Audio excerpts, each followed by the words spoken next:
તાજા સમાચાર તમારી ભાષામાં મેળવવા માટે ડાઉનલોડ કરો ગુજરાતી મિડ ડેની એપ। मोस्टली इस टाइम पे जब लोग प्रिडिक्ट करते हैं कि कोई पर्टिकुलर गवर्नमेंट आने वाली है, लोग ये प्रिडिक्ट करते हैं कि उसके बाद ऑफ कोर्स शेयर मार्केट ऊपर जाएंगे और हमें मुनाफा होगा। क्या ये सही तरीका है एक क्विक रिटर्न बनाने का, या फिर it's better to play safe? कई लोगों को जो रिटेल में है उनको ये लगता है कि एक पार्टी अगर आएगी तो हम ऐसा करेंगे, लेकिन आपको ये समझना चाहिए कि मेजॉरिटी जो मनी है वो इंस्टीट्यूशनल इन्वेस्टर्स का है और उन्होंने पर्टिकुलर पार्टी के आने ना आने का ऑलरेडी वो फैक्टर कर चुके हैं। तो यानी मार्केट जो अभी दिख रहा है वो मार्केट ऑलरेडी उसको कंसिडर कर चुका है कि कौन सी पार्टी आने वाली है। अगर रिजल्ट उसके ऑपोजिट आया तो बहुत बड़ा करेक्शन हो सकता है, ओके, अदरवाइज इतना इम्पैक्ट नहीं होगा। तो कई लोग क्या करते हैं, इलेक्शन के रिजल्ट के बाद इन्वेस्ट करने जाते हैं कि अरे अभी ये रिजल्ट आया अब तो बढ़ेगा मार्केट।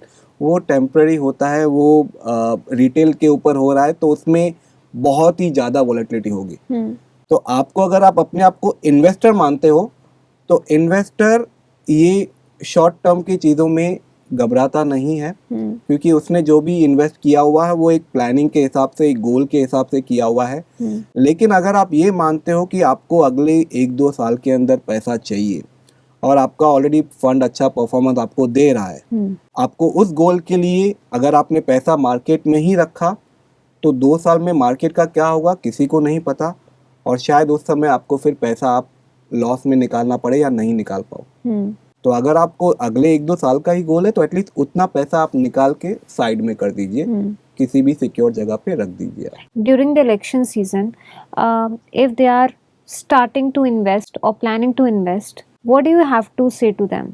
आप उनको क्या एडवाइस करोगे? अगर उन्होंने कभी भी म्यूचुअल फंड में नहीं किया है तो मेरी एडवाइस यही है कि आप बेटर थोड़े पैसे साइड में रख लो, ये कुछ महीनों को 1-2 महीने को निकल जाने दो। Not only mutual funds but in general also. In general तो आपको पैसा जो है आप बैंक एफडी में अभी रख सकते हो, बिकॉज जब मार्केट में करेक्शन आती है तो वो एक राइट टाइम होता है एंट्री करने का। हमको करेक्शन का वेट नहीं करना है, लेकिन एटलीस्ट जब वॉलेटिलिटी ज्यादा है एटलीस्ट उस टाइम का तो हमको जाने का वेट करना है। और अभी जिनके पास और म्यूचुअल फंड का उनको पता है कि लॉन्ग टर्म गोल है, अभी शुरू कर रहे हैं but they are clear about it कि मैं डिसिप्लिन रहूंगा, मैं लॉन्ग टर्म के लिए जा रहा हूँ, तो लमसम के बदले उनको एसआईपी मोड में जाना चाहिए। तो इसमें एक स्ट्रेटेजी आती है जिसको हम बोलते हैं SWP या STP का भी स्ट्रेटेजी यूज करते हैं। STP में क्या होता है कि आप अपना जो भी लमसम अमाउंट है आप एक डेट फंड में डाल देते हो और वहां से सिस्टमेटिक ट्रांसफर होता है इक्विटी में।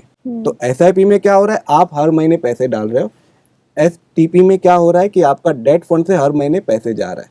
तो आपने डेट फंड में रखा है तो वहाँ पे वो रिस्क कम है, तो रिटर्न तो उसमें कम होंगे लेकिन रिस्क भी कम है। और क्योंकि आपका STP मोड में जा रहा है तो आपको वहाँ से जो है मार्केट नीचे भी गिरा तो आपको इतना लॉस नहीं होगा। इस टाइम पे सबसे ज्यादा रिस्की इंस्ट्रूमेंट्स क्या हैं? मेरे हिसाब से इस टाइम पे तो सबसे ज्यादा रिस्की इंस्ट्रूमेंट इक्विटी ही है, क्योंकि वॉलेटिलिटी अभी जो है सबसे ज्यादा प्रॉपर्टी में नहीं मिलेगी, बिकॉज प्रॉपर्टी लोग इस तरह से इमीडिएटली निकालते नहीं है। ओके, तो और इसके अलावा गोल्ड में भी कोई अपना ये नहीं होता है। Equity would be the riskier instrument at this point of time, and risk does not mean loss, risk means risk, there can be profit, there can be loss. Subscribe કરો Gujarati mid day, bell icon પર click કરીને મેળવો તમામ વિડીયોના direct notification.